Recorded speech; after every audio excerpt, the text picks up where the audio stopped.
Andariki namaste. This is Jyosna Chandrat wishing you all health and happiness. Today's topic is the art and science of meditation.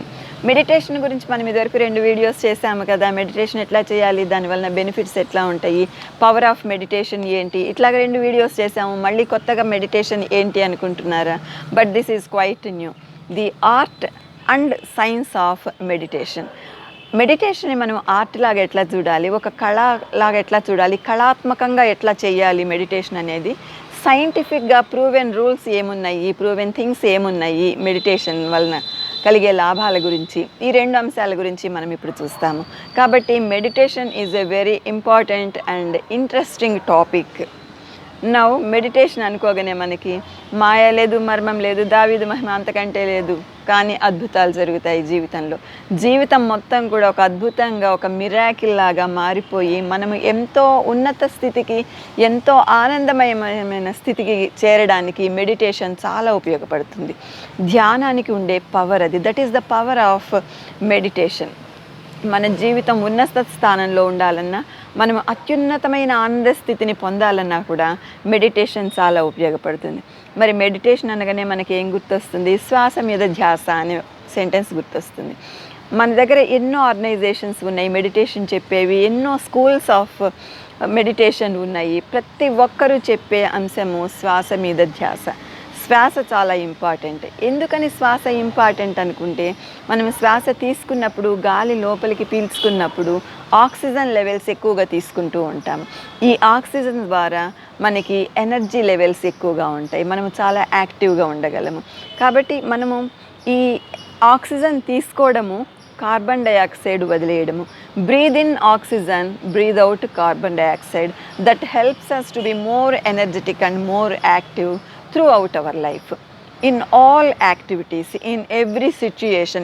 ఏ స్థితిలో ఉన్నా కానీ, ఏ పని చేసినా కూడా మనం ఎంతో శక్తివంతంగా, చురుకుగా చేయడానికి ఈ ఆక్సిజన్ లెవెల్స్ అనేవి మనకి చాలా ఉపయోగపడతాయి.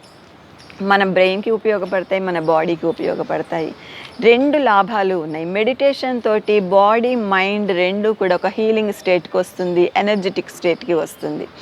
మరి దీని గురించి మనము సింపుల్గా చెప్పాలంటే, ఎగ్జామ్ రాసేటప్పుడు ఆన్సర్ షీట్ మీద ఏముంటుంది, టెన్షన్ పడుతూ ఉంటారు స్టూడెంట్స్, ఎట్లాగా క్వశ్చన్ పేపర్ ఎట్లా వస్తుంది, ఎట్లా రాస్తామని. అప్పుడు ఇన్స్ట్రక్షన్ ఏముంటుంది? Take a deep long breath, మంచి దీర్ఘమైన శ్వాస తీసుకోండి, ప్రశాంతంగా ఉండండి, స్ట్రెస్ రిలీఫ్ అవుతుంది అనే ఇన్స్ట్రక్షన్ మనకి ఆన్సర్ షీట్లోనే కనిపిస్తుంది. అంటే మన స్ట్రెస్ రిలీఫ్కి ఈ మెడిటేషన్ ఆర్ బ్రీదింగ్ ప్రాసెస్ ఎంత ఉపయోగిస్తుంది అని మనం తెలుసుకోవచ్చు. అండ్ మనము ఇంకొక అంశం, బాడీకి ఎట్లా ఉపయోగపడుతుంది అంటే, మైండ్ నుంచి స్ట్రెస్ రిలీఫ్ అవుతుంది. బాడీ అంటే ఒక్కొక్కసారి మనకి మజిల్స్ పట్టేస్తాయి, కాలి పిక్క కండరాలు చాలామందికి ఇబ్బంది కలిగిస్తూ ఉంటాయి, పట్టేస్తాయి. అట్లాంటప్పుడు మన పెద్దవాళ్ళు ఇదివరకు ఏం చెప్పేవాళ్ళు? దీర్ఘంగా శ్వాస తీసుకో, చక్కగా శ్వాస తీసుకో, కొద్దిసేపు నిలిపి ఆ శ్వాసని వదిలేసేయి, అప్పుడు నీకు రిలీఫ్ ఉంటుందని చెప్పేవాళ్ళు. ఇదే మెడిటేషన్లో ఉండే టెక్నిక్. మనకి శరీరంలో ఎక్కడ ఏ మజిల్కి మనకి చిన్న ప్రాబ్లం అనిపించినా, నొప్పి అనిపించినా కూడా దీర్ఘమైన శ్వాసలు తీసుకుంటూ వదులుతూ ఉండడం ద్వారా ఆ పార్ట్కి రిలీఫ్ కలుగుతుంది. అంటే బాడీ కూడా రిలీఫ్ని పొందుతోంది మెడిటేషన్ తోటి, that is the breathing process తోటి. కాబట్టి బాడీ ఎంత రిలీఫ్ పొందుతుంది, మైండ్ ఎంత రిలీఫ్ పొందుతుంది, ఈ 2 కూడా మెడిటేషన్ తోటే సాధ్యపడుతాయి. That is the power of meditation అని మనము ఘంటాపదంగా చెప్పుకోవచ్చు. తర్వాత మనము ఈ బాడీలో ఆక్సిజన్ లెవెల్స్ ఎక్కువగా ఉంటే ఎక్కువ యాక్టివ్గా ఉంటాం అనుకుంటున్నాం. మరి లంగ్ కెపాసిటీ ఎంత? 6 liters of oxygen we can fill our lungs with. మన లంగ్స్ కెపాసిటీ అంత ఎక్కువ ఉంది. అది మనకి తెలుసా? తెలియదు. ఏదో బ్రీదింగ్ చేస్తాం, బ్రీద్ అవుట్ చేస్తామంటే తప్పితే ఇంత కెపాసిటీ కలిగిన లంగ్స్ భగవంతుడు మన బాడీలో పెట్టాడనే విషయము మనం మర్చిపోతాం. యూజువల్గా మనం తీసుకునే ఆక్సిజన్ అంటే బ్రీదింగ్ లెవెల్ చాలా తక్కువగా ఉంటుంది, సగం కూడా తీసుకోము. మనము 6 liters కెపాసిటీ ఉన్న లంగ్ని తీసుకుంటే ప్రతి బ్రీత్ ఇన్లో, ప్రతి శ్వాసలో కూడా మనము 4.8 liters తీసుకోగలము. మిగిలిన 1.2 liters ముందు తీసుకున్న బ్రెత్లో మిగిలినది అంతా కూడా మనము శ్వాసని బయటికి పంపించేయలేము. కార్బన్ డైఆక్సైడ్ రూపంలో గాలి మొత్తము బయటికి రాదు, కొంత లంగ్స్లో ఉండిపోతుంది. దాని కెపాసిటీ 1.2 లీటర్స్. మిగిలిన 4.8 లీటర్స్ మనం తీసుకుంటాము, మళ్ళీ వదులుతూ ఉంటాము. సో ఇంత కెపాసిటీ లంగ్స్కి ఉంది అనే విషయం మనకి తెలియదు. మనము దాన్ని యూజ్ చేసుకోగలగాలి. మెడిటేషన్ చేయడం ద్వారా మనము లంగ్స్ని యూజ్ చేసుకోవడం, లంగ్స్ కెపాసిటీ పెంచుకోవడం అనేది చాలా చక్కగా మనకి ఉపయోగిస్తుంది. ఇట్లా మనము లంగ్ కెపాసిటీ పెంచుకుంటూ ఉంటే, ఎక్కువ ఆక్సిజన్ని మనము తీసుకోగలుగుతూ ఉంటే, మనం ఎక్కువ ఎనర్జెటిక్గా ఉండగలము, ఎక్కువ యాక్టివ్గా కూడా ఉండగలము. మరి ఇప్పుడు మన subject art and science of meditation అనుకున్నాము. ఆర్ట్ ఆఫ్ మెడిటేషన్ ఏంటి చూద్దాం. ఆర్ట్ అంటే ఏంటి? ఒక కళాత్మకంగా మనము చేయగలిగిన ఒక పని. మరి ఈ కళాత్మకంగా చేయడం అంటే ఏంటి? ఒక డ్యాన్స్ చేస్తాము, పాట పాడతాము, పెయింటింగ్ వేస్తాము, రచనలు చేస్తాము, కవిత్వం చెప్తాము. ఇవన్నీ కూడా కళలే. ఆ కళలు మనం ప్రాక్టీస్ చేసేటప్పుడు ఎంత కాన్సన్ట్రేషన్ ఉంటుంది మనలో, మన మైండ్కి మనం ఎంత ట్రైనింగ్ ఇస్తామో, మనం యాక్సెప్ట్ చేస్తాము. నేను ఈ పని చేస్తాను, ఇంత కాన్సన్ట్రేట్గా చేస్తాను, ఇంత డిసిప్లిన్తో చేస్తాను, ఇంత ఇన్వాల్వ్మెంట్తో చేస్తాను, దీనివల్ల నాకు చాలా చక్కని ఆనందం వస్తుంది, ఎంతో మంచి అనుభూతి కలుగుతుంది, చాలా హ్యాపీనెస్ వస్తుంది అనే ఉద్దేశంతో మనము ఈ కళలన్నీ కూడా ప్రాక్టీస్ చేస్తాము. ఈ మెడిటేషన్ కూడా మనము అదే రకంగా ప్రాక్టీస్ చేయాలి. ఒక కళని మనము ఎంత చక్కగా ప్రాక్టీస్ చేస్తామో, మెడిటేషన్ని కూడా అంత చక్కగా కనుక మనం ప్రాక్టీస్ చేస్తే బెస్ట్ రిజల్ట్స్ని మనము పొందొచ్చు. ప్రాక్టీస్ మేక్స్ మ్యాన్ పర్ఫెక్ట్ అంటాము. అంటే మనం ఎంత ఎక్కువ ప్రాక్టీస్ చేస్తే మనము అంత పర్ఫెక్ట్గా తయారవుతాము, అన్ని ఎక్కువ బెనిఫిట్స్ కూడా మనము పొందగలుగుతూ ఉంటాము. That is the art of meditation అని గనక మనము అనుకుంటే, ఇప్పుడు మనము మెడిటేషన్ గురించి మాట్లాడుకున్నప్పుడు పతంజలి మహర్షి సూచించిన అష్టాంగ యోగా మార్గాన్ని తప్పకుండా తలుచుకోవాలి. ఈ ధ్యానము అనేది, మెడిటేషన్ అనేది 7th స్టెప్ ఇన్ అష్టాంగ యోగా. మరి ఈ 7th స్టెప్కి వెళ్ళాలంటే మనం ఏం చేయాలి? మొత్తం 8 స్టెప్స్ ఉంటాయి. అందులో 7th స్టెప్ ధ్యానము, మెడిటేషన్. మనము 7th క్లాస్లోకి వెళ్ళాలంటే ఫస్ట్ క్లాస్ చదవాలి, 2nd, 3rd, 4th, 5th, 6th చదివిన తర్వాత మనము 7th క్లాస్కి వెళ్తాం. కానీ ఒకేసారి మనం 7th క్లాస్లోకి వెళ్ళిపోదాము అంటే అది కుదరదు. మంచి నాలెడ్జ్ అనేది మనకు అక్కడ లభించదు. కాబట్టి ఈ అష్టాంగ మార్గాలు మిగిలినవన్నీ కూడా ఏమి స్టెప్స్ ఉన్నాయి అని కనుక మనము చిన్నగా సింపుల్గా కనుక చూసుకోగలిగితే, ఫస్ట్ వన్ ఈజ్ యమ. అంటే సెల్ఫ్ రెస్ట్రెయింట్ ఉండాలి మనకి. ఫోకస్ ఆన్ మొరాలిటీ చాలా ఇంపార్టెంట్. చెడు నుంచి మనము రక్షింపబడాలి, మనము రక్షించుకోగలగాలి. మోరల్ వాల్యూస్ మీద మనము ఫోకస్ చేయగలగడమే యమ. నెక్స్ట్ నియమ అంటే నియమాలు, రూల్స్. కొన్ని రూల్స్ ఉండాలి, సెల్ఫ్ డిసిప్లిన్ ఉండాలి, సెల్ఫ్ కంట్రోల్ అనేది తప్పకుండా ఉండాలి. థర్డ్ వన్ ఈజ్ ఆసన. మన పోస్చర్, ఫిజికల్ పోస్చర్ కంఫర్టబుల్గా ఉండేటట్టు ఉండాలి. మన శరీరాన్ని మనం ఇబ్బంది పెడుతూ ఎప్పుడు కూడా ధ్యానం చేయకూడదు. మనము కంఫర్టబుల్గా కూర్చోగలగాలి, పడుకోగలగాలి. ఏ పొజిషన్లో ఉన్నా కూడా మన బాడీ కంఫర్టబుల్గా ఫీల్ కావాలి. మరి అట్లా అని కంఫర్ట్ జోన్లో ఉండిపోవడమా అంటే అస్సలు కాదు. మన బాడీకి అవసరమైన కష్టాన్ని కలుగచేస్తూ, ఆ కష్టాన్ని అలవాటు చేస్తూ, ఆ కష్టం అనేది లేకుండా తీసివేసే స్థితికి మనము చేరి ధ్యానంలోకి వెళ్ళగలిగే పరిస్థితిని ఆసన అని మనము అంటాము. And then third one is pranayama. ప్రాణాయామ అంటే కంట్రోలింగ్ అవర్ బ్రెత్. మనం శ్వాస ఎట్లా తీసుకుంటున్నాము, ఎట్లా వదులుతున్నాము, ఎంతసేపు హోల్డ్ చేస్తున్నాము బ్రెత్ని, ఎంతసేపు బ్రెత్ అవుట్ చేసి ఉండగలుగుతున్నాము, బ్రీద్ అవుట్ చేసి ఉండగలుగుతున్నాము. ఇవన్నీ కూడా మనకి ప్రాణాయామంలో మనకి తప్పకుండా లభించే అంశాలు. అండ్ ఫిఫ్త్ వన్ ఈజ్ ప్రత్యాహార. That is withdrawal from senses అనగానే రకరకాల కోరికలన్నీ కూడా మన మనసులోంచి బయటపడుతూ ఉంటాయి. ఈ కోరికలన్నీ కూడా సమంజసంగా ఉండకపోవచ్చు.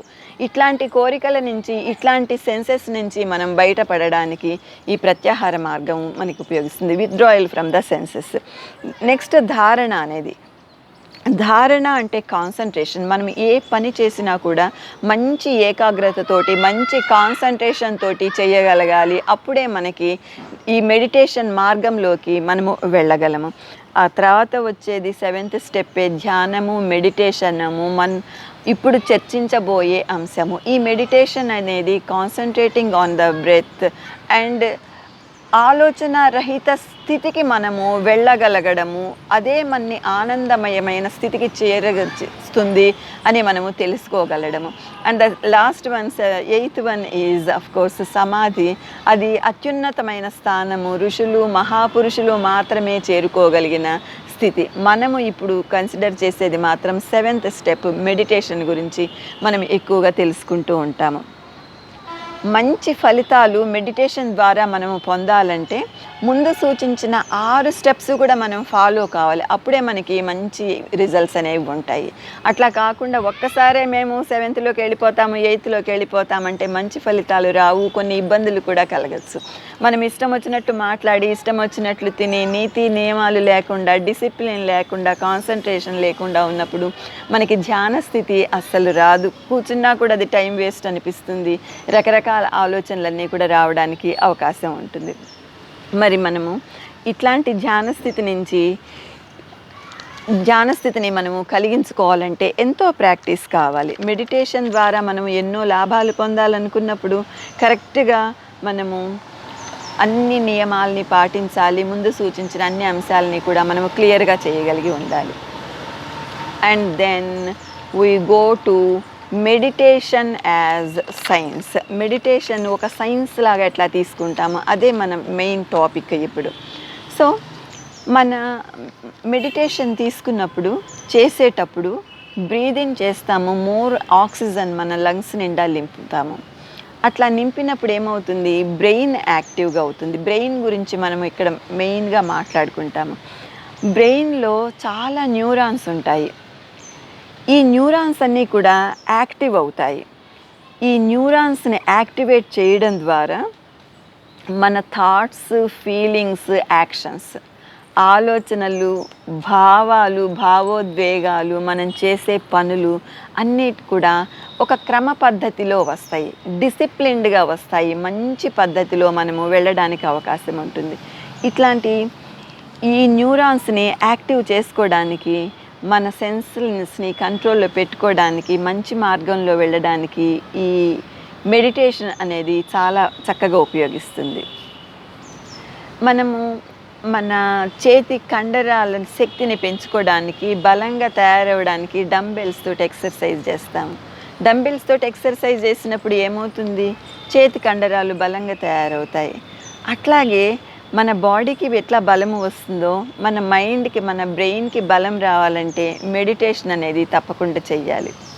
సో మనకి ఇక్కడ రోడ్స్ అనే రీసెర్చర్ ఏం చెప్తున్నారంటే, brain responds to the activities we do. మనం ఏ పని చేస్తే దానికి బ్రెయిన్ రెస్పాండ్ అయిపోతుంది. The more we practice something, the more developed that region gets. మనము ఏ ప్రాంతం గురించి కాన్సన్ట్రేట్ చేసి ప్రాక్టీస్ చేస్తామో ఆ ప్రాంతం స్ట్రాంగ్ అవుతుంది. మెడిటేషన్ ద్వారా మన మైండ్ స్ట్రాంగ్ చేసుకోవడానికి ఎంతో అవకాశం ఉంటుంది. And then the next one is neural connections. మన బ్రెయిన్లో ఉండే కనెక్షన్స్ అన్నీ కూడా ఎన్నో ఉంటాయి, ఎలక్ట్రిక్ కనెక్షన్స్ లాగా ఉంటాయి. ఇవన్నీ కూడా రీజనింగ్కి సంబంధించింది. మెడిటేషన్ ద్వారా మనం ఈ న్యూరాన్స్ని యాక్టివ్ చేసుకుని, ఈ కనెక్షన్స్ అన్నిటిని కూడా యాక్టివ్ కనుక చేసుకుంటే మన బ్రెయిన్ ఫంక్షన్ అనేది చాలా బాగుంటుంది. లెర్నింగ్ ప్రాసెస్ తొందరగా అవుతుంది. వాళ్ళకి చాలా గ్రహించే శక్తి ఉంది, ఏదైనా కూడా తొందరగా గ్రాప్ చేస్తారు, గ్రాస్పింగ్ కెపాసిటీ ఎక్కువ ఉంది అంటూ ఉంటాము. అది మెడిటేషన్ తోటి సాధ్యపడుతుంది. అంతేకాకుండా జ్ఞాపక శక్తి, మెమరీ కూడా చాలా ఎక్కువ అవుతుంది ఈ మెడిటేషన్ చేయడం ద్వారా, బ్రెయిన్లో న్యూరాన్స్ యాక్టివ్ కావడం ద్వారా. కాబట్టి మనం ఎప్పుడూ కూడా మన బ్రెయిన్ని మనం యాక్టివ్ పెట్టుకుంటూ మన ఎనర్జెటిక్ లెవెల్స్ని పెంపొందించుకోవాలంటే మెడిటేషన్ అనేది చాలా ఉపయోగిస్తుంది. ఇంకొకటి ఏంటంటే, మనం ముందు అనుకున్నట్లు ఈ meditation calms down our sympathetic nervous system. Sympathetic nervous system అనేది మనలో ఉంటుంది. ఇది గనక యాక్టివ్గా గనక ఉంటే మనలో బాధ ఎక్కువ ఉంటుంది, భయం ఎక్కువ ఉంటుంది. ఒక పాము కనిపించింది అనుకోండి, భయం చాలా వస్తుంది. ఒక యాక్సిడెంట్ని చూసామనుకోండి, బాధ, భయము ఇట్లాంటివన్నీ కూడా వస్తాయి. నెగటివ్ ఫీలింగ్స్ అన్నీ కూడా ఎక్కువ డెవలప్ అవుతూ ఉంటాయి. ఈ సింపథెటిక్ నర్వస్ సిస్టమ్ని మనము కామ్ చేసేస్తే, లెసన్ చేసేస్తే, వాటిని ఆ యాక్టివిటీని తక్కువ గనక చేస్తే పారాసింపథెటిక్ నర్వస్ సిస్టము బయటికి వస్తుంది. దాని ద్వారా మనము స్ట్రెస్ నుంచి రిలీఫ్ పొందే అంశాలన్నీ కూడా మనము తీసుకుంటాము. ఇవన్నీ కూడా మన బ్రెయిన్ యాక్టివ్ కావడానికి, మన స్ట్రెస్ నుంచి రిలీఫ్ కావడానికి చాలా ఉపయోగిస్తాయి. ఒక ఆపద నుంచి బయటపడ్డామనుకోండి, ఒక బాధ నుంచి బయటపడ్డాము, ఒక నెగిటివ్ ఫీలింగ్ నుంచి మనం బయటికి వచ్చాము, పారాసింపథెటిక్ నర్వస్ సిస్టమ్ యాక్టివేట్ అవుతుంది. మనం ప్రశాంతంగా ఉండగలము, స్ట్రెస్ రిలీఫ్ వస్తుంది, రిలాక్స్డ్గా ఉండగలము, పీస్ఫుల్గా ఉండగలము. కాబట్టి ఈ మెడిటేషన్ తోటి మనకి సింపథెటిక్ నర్వస్ సిస్టము డీయాక్టివేట్ అయిపోతుంది. పారాసింపథెటిక్ నర్వస్ సిస్టమ్ అనేది యాక్టివ్ అవుతుంది. భయం నుంచి, బాధ నుంచి, డిప్రెషన్ నుంచి, స్ట్రెస్ నుంచి, యాంగ్జైటీ నుంచి మనకి విముక్తి లభిస్తూ ఉంటుంది. మన బ్రెయిన్ మీద ఎంత ఎఫెక్ట్ చూపిస్తుంది ఈ మెడిటేషన్ అనేది, ఈ అంశాలన్నీ కూడా మనము గమనిస్తూ ఉన్నాము. తర్వాత మనము చూసుకోవాల్సిన అంశం ఏంటి అంటే, మెడిటేషన్ తోటి బ్రెయిన్లో ఉండే వేవ్స్ అన్నీ కూడా కంట్రోల్డ్గా ఉంటాయి. బ్రెయిన్లో చాలా వేవ్స్ ఉంటాయి, తరంగాలు లాంటివి ఉంటాయి. ఇవన్నీ కూడా ఈ నర్వస్ సిస్టమ్ తోటి, న్యూరాన్స్ తోటి ముడిపడి ఉండి న్యూరల్ ఆసిలేషన్కి గురి అవుతూ ఉంటాయి. ఆసిలేషన్ అంటే అటు ఇటు తిరగడం, ఒక గమ్యం లేకుండా, ఒక గోల్ అనేది లేకుండా అటు ఇటు వెళ్తూ ఉంటాయి, ఆసిలేట్ అవుతూ ఉంటాయి, తిరుగుతూ ఉంటాయి. దానివల్ల మనకి డిస్టర్బెన్సెస్ ఎక్కువ వస్తాయి. ఈ బ్రెయిన్ వేవ్స్ అనుకుంటే మనకి gamma, beta, alpha, theta, delta, ఇవన్నీ వేవ్స్ అన్నీ కూడా మనకి ఉంటాయి. ఇవన్నీ కూడా హయ్యెస్ట్ ఆసిలేషన్లో ఉంటాయి. అంటే ఎక్కువ అటు ఇటు తిరుగుతాయి, చాలా డిస్టర్బ్డ్గా ఉంటాయి. ఇటు వెళ్తాయి, స్టిల్నెస్ ఉండదు, స్థిరత్వం అనేది ఉండదు. మనం మెడిటేషన్ చేయడం ద్వారా వీటికి స్థిరత్వం మనము ప్రసాదిస్తాము. లోవెస్ట్ ఆసిలేషన్కి వచ్చేస్తాయి, స్థిరంగా ఉండగలుగుతాయి. దానితోటి ఈ ఫంక్షన్స్ అన్నీ కూడా, బ్రెయిన్ వేవ్ ఫంక్షన్స్ అన్నీ కూడా సిస్టమేటిక్గా జరుగుతూ ఉంటాయి. సిస్టమేటిక్గా ఫంక్షన్స్ జరిగినప్పుడు మనము చాలా కంఫర్టబుల్గా ఉంటాము, హ్యాపీగా ఉంటాము. We become more active, we become more comfortable, we become more relaxed. ఇవన్నీ కూడా gamma, beta, alpha, theta, delta, ఇవన్నీ కూడా మనము యాక్టివ్గా ఉండడానికి మనకి తోడ్పడాలంటే వీటి యాక్టివిటీని మనము తగ్గించాలి, లోవర్ ఆసిలేషన్ లెవెల్కి తీసుకురావాలి. అది మెడిటేషన్తో మాత్రమే సాధ్యపడుతుంది. అండ్ మెడిటేషన్ చేయడం వల్ల ఏమవుతుంది, in meditation all these brain waves take care of themselves. మనము మెడిటేషన్ చేయడం వలన ఈ వేవ్స్ అన్ని వాటికేర్ని అవే తీసుకుంటాయి. ఎవరు నువ్వు ఇట్లా కూర్చొని నువ్వు అక్కడ కదలకుండా ఉండని చెప్పాల్సిన అవసరం లేదు. మెడిటేషన్ చేయడం ద్వారా ఇవన్నీ కూడా వాటికవే సెట్ అయిపోతాయి, మనకి హ్యాపీనెస్ని పంచుతూ ఉంటాయి. ఇట్లా ఎన్నో చేంజెస్ ఉంటాయి మన బ్రెయిన్లో. ఈ చేంజెస్ వల్ల మనము డిస్టర్బ్డ్గా ఫీల్ కావచ్చు, చాలా అనారోగ్యం పాలు కావచ్చు. వాటన్నిటినీ సెట్ చేయాలంటే మెడిటేషన్ ఒక్కటే మనకి మార్గము. ఈ మెడిటేషన్ చేయడం ద్వారా ఇవన్నీ సెట్ అయిపోయి మన హ్యాబిచువల్ ప్యాటర్న్స్ అన్నీ కూడా సెట్ అయిపోతాయి. మనకి ఒక రకమైన హ్యాబిట్ ఉంటుంది, నాట్ గుడ్, అది కూడా మనకి ఉన్న న్యూరాన్స్ ద్వారా ఈ యాక్టివ్ కావడం ద్వారా, ఈ వేవ్స్ అన్నీ కరెక్ట్గా ఫంక్షన్ కావడం ద్వారా మనము వాటిని సెట్ చేసుకోవచ్చు. మనము సెట్ చేసుకోవడం అంటే వాటికి అవే సెట్ అయ్యే అవకాశం కూడా చాలా ఉంటుంది. సో ఇట్లాగా మనము చెప్పుకుంటూ పోతే ఈ మెడిటేషన్ తోటి మనకి ఎన్నో రకాల ఉపయోగాలు ఉన్నాయి. మన బ్రెయిన్ ఎట్లా పనిచేస్తుంది అనేది కూడా మనము సైంటిఫిక్గా తెలుసుకోగలుగుతూ ఉంటాము. నెక్స్ట్ పాయింట్, మనము మెడిటేషన్ ద్వారా పొందే సైంటిఫిక్ ప్రూవెన్ థింగ్ ఏంటి అంటే, మన బ్రెయిన్లో అమెల్గాడా అనే పార్ట్ ఉంటుంది. దీని యాక్టివిటీని మనము తగ్గించగలగాలి. దీని యాక్టివిటీని గనక మనం తగ్గిస్తే మనము చాలా హ్యాపీగా ఉండగలుగుతూ ఉంటాము. ఈ అమెల్గాడా ఎక్కువ ఉన్నప్పుడు మనము చాలా డిస్టర్బ్డ్గా ఫీల్ అవుతూ ఉంటాము. మెడిటేషన్ ద్వారా దాని యాక్టివిటీని తగ్గించి మనము స్ట్రెస్ నుంచి రిలీఫ్ పొందొచ్చు. స్ట్రెస్ రాకుండా చూసుకోవచ్చు. స్ట్రెస్ నుంచి రిలీఫ్ పొందడానికి కూడా మెడిటేషన్ అనేది మనకి చాలా ఉపయోగపడుతుంది. తర్వాత విషయం మనం చెప్పుకోవాలంటే ఈ ఎమెల్గాడ యాక్టివిటీని మనము తగ్గించినప్పుడు బ్రెయిన్లో ఉండే సర్క్యూట్స్ అన్నీ కూడా ప్రాపర్గా పనిచేస్తాయి. ఈ ప్రాపర్గా పనిచేయడం వలన మనము ఒక యాక్టివిటీ మీద ఫోకస్ చేయగలము, అంటే కాన్సన్ట్రేట్ చేయగలము. ఏదన్నా ఒక యాక్టివిటీ మీద మనము కాన్సన్ట్రేట్ చేయగలిగితే that is the power of meditation. Meditation ద్వారానే ఇది మనకి సాధ్యపడుతుంది అని మనము ఘంటాపదంగా చెప్పచ్చు. తర్వాత మనము మెయిన్గా చూసుకోవాలంటే బ్రెయిన్లో మనకి సక్సెస్ హార్మోన్స్ అని ఉంటాయి. వీటిని మనము హ్యాపీనెస్ హార్మోన్స్ అని కూడా అనొచ్చు. అంటే ఇవి రిలీజ్ అవ్వడం వలన మన బ్రెయిన్లో మంచి హార్మోన్స్ రిలీజ్ అయ్యి మనకి హ్యాపీనెస్ని కలిగిస్తాయి. దీన్ని మనం సింపుల్గా గుర్తుపెట్టుకోవాలంటే DOSE డోస్గా మనం గుర్తుపెట్టుకోవచ్చు.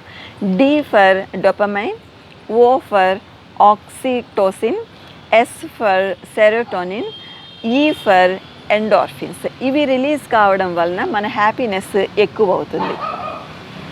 వీటి రిలీజ్ వలన ఎట్లాంటి బెనిఫిట్స్ ఉంటాయంటే హ్యాపీ మూడ్ ఉంటుంది, మనము ఆప్టిమిస్టిక్గా తయారవుతాము, ఎనర్జెటిక్గా యాక్టివ్గా ఉంటాము, మన మూడ్ ఎలివేట్ అవుతుంది, మంచి మూడ్లోకి వచ్చేస్తాము, కాన్ఫిడెన్స్ పెరుగుతుంది, లీడర్షిప్ క్వాలిటీస్ కూడా ఆటోమేటిక్గా పెరుగుతూ ఉంటాయి. మెడిటేషన్ తోటి ఇవన్నీ కూడా పాసిబుల్. ఇంత బెనిఫిట్స్ ఉన్న మెడిటేషన్ని మనం చేయకుండా ఎందుకుంటాము, ఎట్లా వదులుతాము? దాన్ని తప్పకుండా చేయాలి. మరి ఒక పాయింట్ మనం కనుక చూసుకుంటే, ఒక కారు గనక ఫ్యూయల్ లేకపోతే కదలదు. పెట్రోల్ అనేది ఫ్యూయల్ ఒక వెహికల్కి. ఎట్లా కదలదో అట్లా మన బాడీ కూడా మెడిటేషన్ లేకపోతే ఎక్కడ ఉన్నది అక్కడే ఉంటుంది, ఎక్కడ వేసిన గొంగళి అక్కడే ఉంది అంటారు కదా. అట్లాగా మనము కూడా యాక్టివ్గా లేకుండా లేజీగా ఒకే ప్లేస్లో ఉండడానికి అవకాశం ఉంటుంది. కాబట్టి మెడిటేషన్ అనే ఫ్యూయల్ని మనము తప్పకుండా యూజ్ చేసుకోవాలి. మెడిటేషన్ వల్ల యూజ్ చేయడం వల్ల ఏమవుతుంది, మన బ్రెయిన్ యాక్టివ్ అవుతుంది, బాడీ కూడా యాక్టివ్ అవుతుంది. ఇప్పటిదాకా మనం అన్నీ కూడా రకరకాల బెనిఫిట్స్ అన్నీ చెప్పుకున్నాము.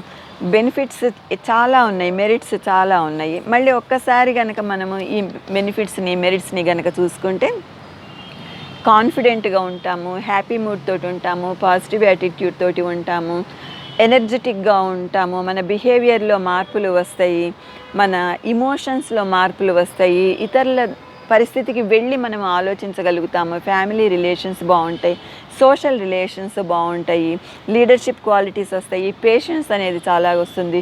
అన్నీ కూడా మంచి qualities, all good qualities, all positive qualities మనకి వచ్చేస్తాయి. సో మనకి ఫిజికల్ బెనిఫిట్స్ ఉన్నాయి, సైకలాజికల్ బెనిఫిట్స్ ఉన్నాయి, స్పిరిచువల్ బెనిఫిట్స్ ఉన్నాయి, సోషల్ బెనిఫిట్స్ ఉన్నాయి, ఫ్యామిలీ రిలేషన్స్లో బెనిఫిట్స్ ఉన్నాయి, ఇట్లా ఎన్నో రకాలుగా బెనిఫిట్స్ ఉన్నాయి. మరి మనము ఏ అంశాన్ని చూసుకున్నా కానీ మెరిట్స్ ఉంటాయి, డీమెరిట్స్ కూడా ఉంటాయి. డీమెరిట్స్ కూడా మనం మాట్లాడుకోవాలి కదా. అంటే స్టార్టింగ్లో డీమెరిట్స్ ఉంటాయి, తర్వాత మెడిటేషన్ అలవాటైపోయిన తర్వాత మనకి ఎప్పుడు కూడా అప్రయోజనాలు అనేవి కనిపించవు, నష్టాలు అనేవి కనిపించవు. బిగినింగ్లో ఎట్లా ఉంటుందంటే ఈ మెడిటేషను ఒక రకమైన భయాన్ని కలిగిస్తుంది. ఎందుకంటే మెడిటేషన్ అంటే కళ్ళు మూసుకోవాలి, శ్వాస మీద ధ్యాస పెట్టాలి, ఆలోచనలు రాకూడదు, కామ్గా ఉండాలి, స్థిరంగా ఉండాలి. ఇవన్నీ కూడా మనం ఫస్ట్ చెప్పుకుంటాము. మరి స్థిరంగా కూర్చోవాలంటే కొంతమందికి కష్టం అనిపిస్తుంది బిగినింగ్లో. మనం చెప్పుకునే ఈ డీమెరిట్స్ అన్నీ కూడా బిగినింగ్లో అవి మాత్రమే. స్థిరంగా కూర్చోవాలంటే కష్టం అనిపిస్తుంది, కళ్ళు మూసుకుని కూర్చోవాలంటే భయం వేస్తుంది, కళ్ళు మూసుకుంటే ఎన్నో ఆలోచనలు వస్తాయి అనిపిస్తుంది, ఆదుర్దాగా ఉంటుంది, మనసంతా కూడా కకావికలమైపోతుంది, ఎన్నో సమస్యలు గుర్తొస్తాయి.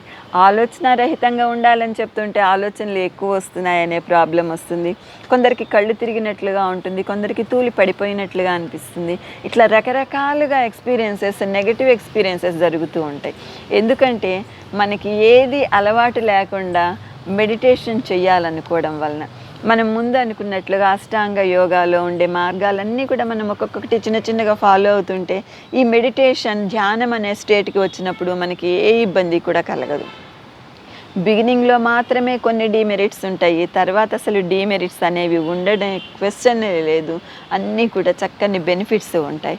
మరి ఇంత మంచి బెనిఫిట్స్ ఉన్నాయనుకున్నాం కదా, మనందరం కూడా తప్పకుండా ప్రాక్టీస్ చేయాలి యోగా అనేది. మరి యోగా ప్రాక్టీస్ చేస్తున్నప్పుడు మెడిటేషన్ కంపల్సరీ. యోగా పోస్చర్స్ తోటి తప్పకుండా మెడిటేషన్ అనేది జరుగుతూ ఉంటుంది. ఈ మెడిటేషన్ జరిగేటప్పుడు మనలో జరిగే చేంజెస్ అన్నీ కూడా మనము గమనిస్తూ ఉంటాము. మన అంతరంగంలోకి వెళ్తాము. మనం ఏంటి తెలుసుకుంటాము. మనం ఏంటి అని తెలుసుకున్నప్పుడు ఇతరులు ఏంటి అని తెలుసుకోవడము చాలా ఈజీ అయిపోతుంది. సో మనము ఇందాక మెడికల్ బెనిఫిట్స్, సైంటిఫిక్ బెనిఫిట్స్ అనేవన్నీ కూడా చాలా ఉన్నాయి అనుకున్నాము. మన బ్రీదింగ్ సరిగ్గా లేదనుకోండి, ఫాస్ట్ బ్రీత్ చేస్తున్నాం అనుకోండి, ఎట్లా ఉంటుంది? హై బీపీ ఉండొచ్చు, బ్లడ్ ప్రెషర్ ఎక్కువగా ఉంటుంది, షుగర్ లెవెల్స్ ఎక్కువ కావచ్చు, హార్ట్ ప్రాబ్లమ్స్ రావచ్చు, రకరకాల ఆరోగ్య సమస్యలు తలెత్తడానికి అవకాశం ఉంటుంది. బ్రీదింగ్ అనేది ఒక సిస్టమేటిక్గా చక్కగా జరుగుతూ ఉంటుంది అనుకోండి, మనకి ఏ ప్రాబ్లము కూడా రాదు. By regulating our breath process, breathing process, meditation avoids so many physical and mental problems. ఇట్లాగ ఇన్ని లాభాలు ఉన్నాయి కదా. మరి ఇది ఎట్లా ప్రాక్టీస్ చేయాలి అంటే, ప్రతిరోజు కూడా ప్రాక్టీస్ చేయాలి. బ్రహ్మ ముహూర్తంలో ప్రాక్టీస్ చేస్తే చాలా మంచిది. బ్రహ్మ ముహూర్తం అంటే ఏంటి? సన్ రైజ్కి ముందు 1 hour 38 minutes ముందునే మనం బ్రహ్మ ముహూర్తము అంటాం. ఏ టైంలో ప్రాక్టీస్ చేసినా మంచిదే, కానీ మార్నింగ్ టైంలో ఆక్సిజన్ లెవెల్స్ ఎక్కువగా ఉండే టైంలో, ప్రశాంతత ఎక్కువగా ఉండే టైంలో, డిస్టర్బెన్స్ తక్కువ ఉండే టైంలో మనము గనక మెడిటేషన్ ప్రాక్టీస్ చేస్తే మంచి మంచి బెనిఫిట్స్ ఉంటాయని తప్పకుండా మనము తెలుసుకోవాలి. సో మరి ఎన్నాళ్ళు చేయాలి ఇది? ఒక రోజా, 2 రోజుల, 1 week, 1 month కాదు. ప్రూవెన్గా రీసెర్చెస్ ప్రూవ్ చేసింది ఏంటంటే minimum 6 months to 12 months, 1 year. 6 months నుంచి 1 year గనక మనము ప్రాక్టీస్ గనక చేస్తే మెడిటేషన్ మంచి బెనిఫిట్స్ పొందుతామని రీసెర్చర్స్ కూడా మనకి తెలియచెప్పడం జరిగింది. బ్రహ్మ ముహూర్తంలో చేసే మంచిది, కంటిన్యూస్గా చెయ్యాలి, ఆపకూడదు. మరి మనము 6 months, 1 year కంటిన్యూస్ చేస్తే కూడా మంచిదే, కానీ ఒక ప్రాసెస్ మనకి అలవాటు కావాలంటే మినిమం 40 days, 41 days అనేది తప్పకుండా ప్రాక్టీస్ చేయాలి. ఎందుకంటే ఏ పూజ చేసినా, ఏ దీక్ష తీసుకున్నా కూడా ఈ మండలము అనేది చాలా ఇంపార్టెంట్. ఎందుకంటే ఆ మండలం రోజుల్లో 40 daysలో, 41 daysలో మన జీవన విధానం మార్చుకోవాలి, ఒక మంచి మార్గంలోకి మనము వెళ్ళాలి అనేది అంశం అక్కడ క్లియర్గా ఉంటుంది. అన్ని రోజులు ప్రాక్టీస్ చేయడం ద్వారా మన జీవితం మారిపోతుంది. మన జీవితంలో ఉండే అంశాలన్నీ కూడా బెటర్గా అవుతాయి. అదే మన జీవన విధానము కావాలి అనే ఉద్దేశంతో చేస్తాము. సో ప్రతిరోజు కూడా మెడిటేషన్ చేయడము మినిమం 41 days ఫర్ బెనిఫిట్స్ చేస్తే మనకి కొంత చేంజ్ అనేది మనలో కనిపిస్తుంది. ఎంతసేపు చేయాలంటే 15 minutes to 20 minutes సజెస్ట్ చేస్తారు కొంతమంది. కానీ మనము తెలుసుకోవాల్సింది ఏంటంటే మన ఏజ్ ఎంత ఉందో అన్ని మినిట్స్ మనం ప్రాక్టీస్ చేయాలి. 23 years వాళ్ళు 23 minutes ప్రాక్టీస్ చేయాలి. 15 years వాళ్ళు 15 minutes ప్రాక్టీస్ చేయొచ్చు. అట్లాగే 62 years వాళ్ళు కనుకుంటే 62 minutes ప్రాక్టీస్ చేయాలి. ఇట్లాగా మన ఏజ్ ఎంత ఉందో అన్ని సంవత్సరాలకి తగినట్లుగా దాని మినిట్స్ని మనము తీసుకుని ప్రాక్టీస్ చేయడం అనేది చాలా ఇంపార్టెంట్. మరి ఇది ఎట్లా చేయాలి? ఒకళ్ళు కూర్చొని చేయాలా, ఇద్దరు చేయాలా, గ్రూప్లో చేయాలా? ఎట్లా అయినా కానీ చేయొచ్చు. గ్రూప్లో చేస్తే ఏ పనికైనా కానీ చాలా మంచి బెనిఫిట్స్ ఉంటాయి. ఎందుకంటే గ్రూప్లో చేసినప్పుడు అందరి నుంచి కూడా పాజిటివ్ వైబ్రేషన్స్ వస్తాయి, అవన్నీ స్ప్రెడ్ అవుతాయి, అందరికీ స్ప్రెడ్ అవుతాయి. మనం ఒక్కళ్ళమే చేస్తే దట్ ఈజ్ ఆల్సో గుడ్. ఎప్పుడు కూడా గ్రూప్లో చేయడానికి అవకాశం రాకపోవచ్చు, ఒక్కళ్ళమే చేసుకోవచ్చు. అప్పుడు కూడా మనలో పాజిటివిటీ అనేది పెరుగుతుంది, థింకింగ్ ప్రాసెస్ చక్కగా ఉంటుంది. Breathing, oxygen, taking more oxygen is very very important. మరి ఓవర్ నైట్ అద్భుతాలు జరుగుతాయంటే జరగవు. ఒకరోజు 2 రోజులు చేస్తే మనకి ఎట్లాంటి అద్భుతము కనిపించదు. కంటిన్యూస్గా చెయ్యాలి, వదిలిపెట్టకుండా చెయ్యాలి, డిసిప్లిన్డ్గా చెయ్యాలి, సిస్టమేటిక్గా చెయ్యాలి, కంటిన్యూస్గా చెయ్యాలి. అప్పుడే మనలో రిలాక్సేషన్ అనేది పర్ఫెక్ట్గా కనిపిస్తుంది. మనం రిలాక్స్డ్గా ఫీల్ కావాలన్నా, ప్రశాంతంగా ఫీల్ కావాలన్నా, స్ట్రెస్ నుంచి రిలీఫ్ పొందాలన్నా ఈ మెడిటేషన్ అనేది చాలా ఉపయోగిస్తుంది. Daily practice makes magical changes, brings some magical changes in our mood and in our behavior and in our daily life. మన జీవితంలో మ్యాజికల్ చేంజెస్ కావాలంటే మనం ప్రతిరోజు ప్రాక్టీస్ చేయాలి. So I wish all of you to practice meditation perfectly and daily. నా experience కనుక చెప్తే చాలా మంచి ఎక్స్పీరియన్స్. మెడిటేషన్ స్టార్ట్ చేయగానే మొత్తము వైబ్రేషన్స్ వస్తాయి. ఐ గో ఇంటూ ఏ ట్రాన్స్. ఆ ఆనంద స్థితి నుంచి బయటికి రావాలని అస్సలు అనిపించదు మనకి మెడిటేషన్ కనుక అలవాటైతే. కానీ మనం నిత్య జీవితంలో డైలీ పనులలో, దైనందిన జీవితంలో ఎన్నో పనులు ఉంటాయి. అట్లాగే మహర్షుల్లాగా కూర్చోలేము కాబట్టి మనము ఆ స్థితి నుంచి మన స్థితికి రావాలి, పనులు చేసుకోవాలి. నెక్స్ట్ డే మళ్ళీ మెడిటేషన్ అనేది ప్రాక్టీస్ చేయాలి. So this is all about the art and science of meditation. ఈ సైన్స్గా ప్రూవ్ అయినవి కూడా మనవి. ఈ మధ్య చాలా కార్పొరేట్ హాస్పిటల్స్లో కూడా మెడిటేషన్ యోగా అనేది సజెస్ట్ చేస్తున్నారు. మంచి డాక్టర్స్, క్వాలిఫైడ్ డాక్టర్స్ అందరూ కూడా ఈ యోగా అండ్ మెడిటేషన్ కోర్స్ని చేయడము, దాన్ని పేషెంట్స్కి వివరంగా చెప్పడము, ప్రాక్టీస్ చేయమని చెప్పడము కూడా చాలా హాస్పిటల్స్లో జరుగుతోంది. Because of the benefits proven by science, సైంటిఫిక్గా ప్రూవ్ చేయడం అదొక కారణం కూడా. కాబట్టి అందరూ కూడా డాక్టర్స్ దీన్ని సజెస్ట్ చేయడం జరుగుతుంది. So hope to meet all of you in my next post. I hope all of you enjoy the benefits of meditation. Thank you so much. జై హింద్.